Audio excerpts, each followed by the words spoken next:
See, we admit students through national level test which are approved by AICTE. So we consider CAT scores, CAT which is conducted by the IIMs, and then we also consider XAT scores, XAT which is by Xavier Institute, and then we also consider GMAT scores. And then the eligibility criteria is graduation, the 10 plus 2 plus 3 and above, with 50% aggregate marks. Aggregate marks is first year, second year, third year in case of graduation, first year, third year, second year, third year, fourth year in case of engineering. All put together, it should be 50%. So these are the only two eligibility criteria: graduation with 50% aggregate and a valid test score. So students can apply based on that. And then we shortlist candidates.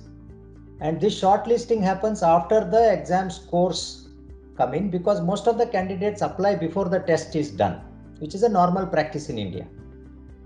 And the shortlisted candidates are taken through a process of group discussion and personal interview.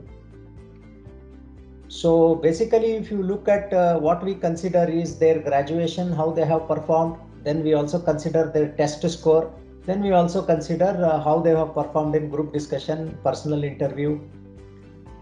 Of course, for certain programs, we give preference. For example, if it is a BKS program, somebody who has done CA Inter or CFA, we may prefer that candidate because of the context of that program. And for the marketing and sales program we have, if someone comes with 2 years of sales experience, it will be really good. See, first thing we look for is the communication skills, both oral as well as written. So oral communication, is assessed through personal interview, and also in the GDPR process, we have a very small written component also. And when we do GD, probably, we see how this person is able to perform in a group setting. Whether this person has consideration for others, consideration for what others say, the listening skills, speaking in front of others, making his or her own point. Right? See, these are all based on the soft skill.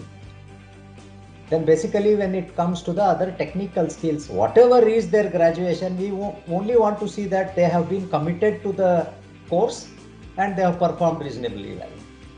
See, I fully agree that, marks may not speak about how good a candidate is, but marks definitely speak about the seriousness and commitment of that person in the course which that person has gone through.